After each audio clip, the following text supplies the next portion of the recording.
नमस्कार, स्वागत है आपका हमारे चैनल पर। मैं हूं आपके साथ शेरिन। देश के प्रधानमंत्री नरेंद्र मोदी के सरनेम पर टिप्पणी करना राहुल गांधी के लिए काफी ज्यादा भारी पड़ गया। बेशक 2 साल की सजा के बाद राहुल गांधी को रिहाई यानी कि बेल मिल गई है, पर उसके बावजूद भी अब राहुल गांधी की सदस्यता को लेकर मामला गंभीर होता हुआ नजर आ रहा है। जहां एक तरफ कोर्ट की सुनवाई के बाद फिर एक बार दिल्ली के लिए रवाना हो चुके हैं राहुल गांधी, तो वहीं दूसरी तरफ इस पूरे मामले को लेकर अब सियासी संग्राम जो है वो छिड़ चुका है। एक तरफ भारतीय जनता पार्टी की तरफ से राहुल गांधी के ऊपर ब्रिटिश के बाद अब पीएम नरेंद्र मोदी के सरनेम के मामले को लेकर साधा जा रहा है निशाना, तो वहीं दूसरी तरफ कांग्रेस का यूथ विंग जो है वो कर रहा है इस पूरे मामले को लेकर धरना प्रदर्शन। तो वहीं दूसरी तरफ कांग्रेसियों की तरफ से देश के प्रधानमंत्री नरेंद्र मोदी पर साधा जा रहा है निशाना। दरअसल जिस तरीके से 2019 में राहुल गांधी ने देश के प्रधानमंत्री नरेंद्र मोदी के सरनेम मोदी को लेकर काफी ज्यादा बयानबाजी की, उस पर भी हम आगे चलकर बात करेंगे। पर पहले मल्लिकार्जुन खड़गे जो कि कांग्रेस के अब जिस तरीके से मल्लिकार्जुन खड़गे ने भी इस पूरे मामले को लेकर कांग्रेस के अध्यक्ष मल्लिकार्जुन खड़गे ने अपनी राय रखी है और कहा है कि उन्हें जमानत मिल गई है। ये बीजेपी वाले लोग पहले जज को बदलते गए, हमें अंदाजा लग रहा था, लेकिन हम कानून में विश्वास रखने वाले लोग हैं, कानून के तहत ही हम लड़ेंगे। और इसी के साथ मल्लिकार्जुन खड़गे ने लोकतंत्र में आंदोलन करना, जनता को सच बताना हमारा काम है, लेकिन ये तो तानाशाही सरकार है, ना लोकतंत्र को मानती है ना सदन में चर्चा चाहती है। ये लोग संविधान और लोकतंत्र के हिसाब से नहीं चलना चाहते हैं। ये तमाम बातें कही गई हैं मल्लिकार्जुन खड़गे की तरफ से, जिन्हें कुछ दिन पहले ही अध्यक्ष का कार्यभार दिया गया है और अब वो राहुल गांधी के इस पूरे मामले को लेकर इस तरीके से बयानबाजी कर रहे हैं। खैर, अकेले मल्लिकार्जुन खड़गे ही नहीं, इसी के साथ राजस्थान के मुख्यमंत्री अशोक गहलोत का भी इस पूरे मामले को लेकर बयान सामने आया है और अशोक गहलोत ने कहा है कि आज न्यायपालिका पर दबाव है। राहुल गांधी की जो टिप्पणी थी, ऐसी राजनीतिक टिप्पणियां जो हैं वो चलती रहती हैं। ऐसी टिप्पणियां अटल जी ने आडवाणी जी को पता नहीं कितनी की होंगी, लेकिन इससे पहले ऐसा कोई भी मामला दर्ज नहीं होता था। हमें विश्वास है कि आने वाले समय में जो फैसला है वो सही होगा। तो वहीं दूसरी तरफ छत्तीसगढ़ के मुख्यमंत्री ने भी इस पूरे मामले को लेकर अपनी राय रखी है और उन्होंने कहा है कि मीडिया को भी दबाने की कोशिश है, न्यायपालिका को प्रभावित करने की कोशिश की जा रही है और राजनीतिक दलों के लिए इसी स्तर पर जाके वो कार्रवाई कर रहे हैं। इस तरीके से जो है वो लगातार बयानबाजी कांग्रेस के नेताओं की तरफ से की जा रही है, न्यायपालिका तक बात की जा रही है। तो वहीं दूसरी तरफ अगर हम बात करें कांग्रेस के यूथ विंग की, तो उनकी तरफ से भी राहुल गांधी को ये जो बड़ा झटका सूरत की कोर्ट से लगा है, यानी कि सेशन कोर्ट से लगा है, इस पर लेकर धरना प्रदर्शन किया जा रहा है कि राहुल गांधी की इतनी पुरानी टिप्पणी, उसको लेकर आखिरकार इस तरीके से बयानबाजी क्यों। तो वहीं दूसरी तरफ अब भारतीय जनता पार्टी के नेताओं की प्रतिक्रिया भी आना शुरू हो चुकी है इस पूरे मामले को लेकर, जिस पर उन्होंने राहुल गांधी को घेरा है। भारतीय जनता पार्टी के सांसद सुशील मोदी ने भी अपने इस पूरे मामले को लेकर राय रखी है। उन्होंने कहा है कि राहुल गांधी ने चुनाव से पहले सारे देश मोदी चोर चोर का बयान दिया था। इस बयान के बाद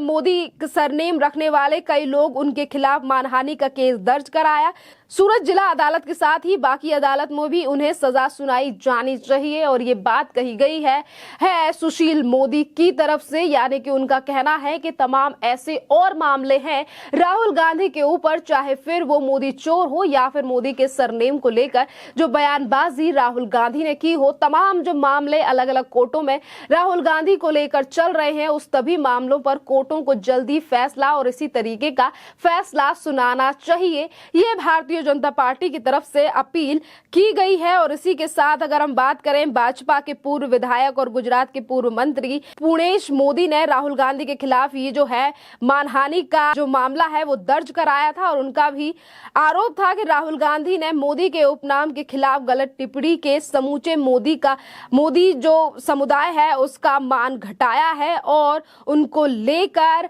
राजनीति और पूरे मोदी समाज को जो है उसके ऊपर निशाना साधा गया है राहुल गांधी के ऊपर, और इसीलिए पूर्णेश मोदी जो कि भारतीय जनता पार्टी के नेता हैं, उनकी तरफ से ही ये याचिका राहुल गांधी के खिलाफ दायर की गई थी, जिसको लेकर आज उनका भी बयान सामने आया है। आखिर क्या कहा है पूर्णेश गांधी ने? उन्होंने कहा है कि दूसरी तरफ राहुल गांधी के खिलाफ इस याचिका में मानहानि का केस दायर करने वाले पूर्णेश मोदी ने कहा है कि उन्होंने कहा है कि हम कोर्ट के फैसले का स्वागत करते हैं। उन्होंने कहा कि ये न्याय प्रक्रिया है और एक अहम फैसला है। राहुल गांधी के खिलाफ दिए गए इस फैसले को लेकर अहम फैसला बताया गया है इन तमाम लोगों की तरफ से। जिस तरीके से अब बयानबाजी जो है वो सामने आ रही है भारतीय जनता पार्टी और कांग्रेस के नेताओं को लेकर, चुनाव के चलते राहुल गांधी की तरफ से जो भी टिप्पणियां की गई, आज उन तमाम टिप्पणियों को लेकर राहुल गांधी खुद ही घिरते हुए नजर आ रहे हैं,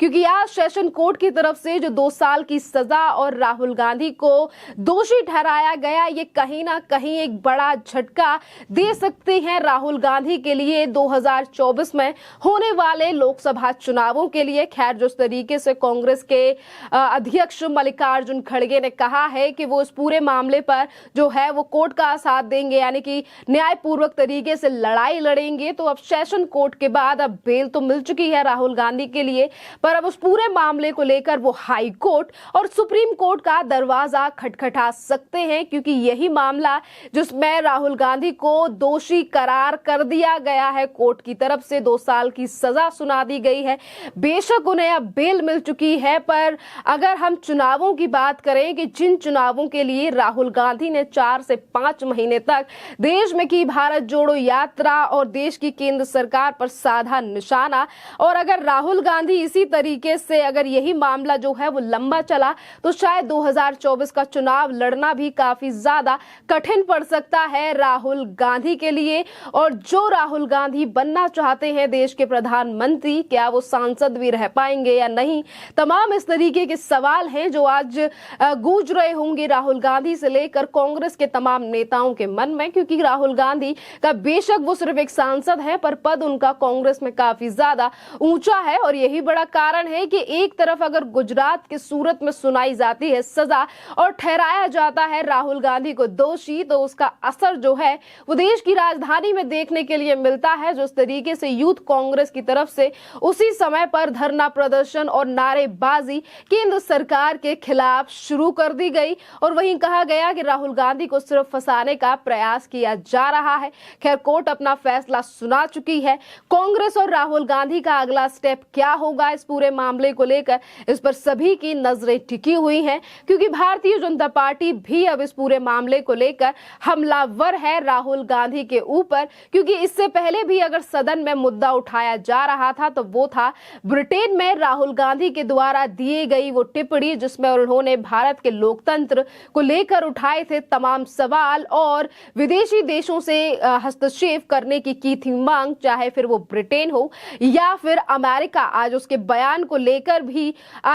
को लेकर भी सियासी संग्राम भारत में खत्म नहीं हुआ है। लगातार राहुल गांधी से माफी मांगने की अपील जो है वो केंद्रीय मंत्रियों की तरफ से की जा रही थी, और इसी के बीच में ये सूरत का मामला जो कि 2019 से जुड़ा हुआ है। 2019 के चुनावों से पहले राहुल गांधी ने की थी ये टिप्पणी कि जिनका भी नाम होता है मोदी वो काफी ज्यादा चोर, और इसी तरीके की भाषा का इस्तेमाल करते हुए उन्होंने देश के प्रधानमंत्री नरेंद्र मोदी के नाम का जिक्र किया था। खैर, इस पूरे मामले पर आपकी जो भी राय हो आप हमें कमेंट करके जरूर बताइए। धन्यवाद।